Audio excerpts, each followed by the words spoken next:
আমরা সকলেই বলি লা ইলাহা ইল্লাল্লাহ, বলি লা ইলাহা ইল্লাল্লাহ।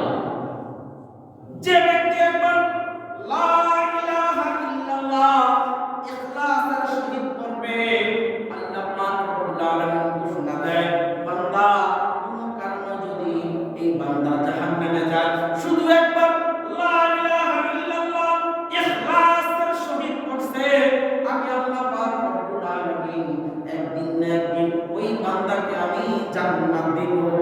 সুবহানাল্লাহ। শুধু কি পড়ছি?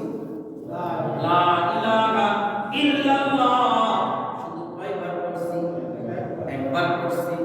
নবীজি বলেন, আমার কোন উম্মত যদি একবার বলে লা ইলাহা ইল্লাল্লাহ, আল্লাহ পাক রব্বুল আলামিন আসমানের একটি দরজা নয়, আসমানের দুটি দরজা নয়, আসমানে যা দরজা আছে সব ওই বান্দার জন্য খুলে দেয়। সুবহানাল্লাহ। সব ওই বান্দার জন্য খুলে দেয় যে একবার ইখলাসের সহিত লা ইলাহা ইল্লাল্লাহ পড়ছে, আসমানের একটা নয়, দুটি নয়, আসমানের যত দরজা আছে সব এই বান্দার জন্য খুলে লা ইলাহা ইল্লাল্লাহ আল্লাহর আরশের মামলায় বসে যায়। সুবহানাল্লাহ। এটা কিসের? ইখলাস, খাস নিয়ত।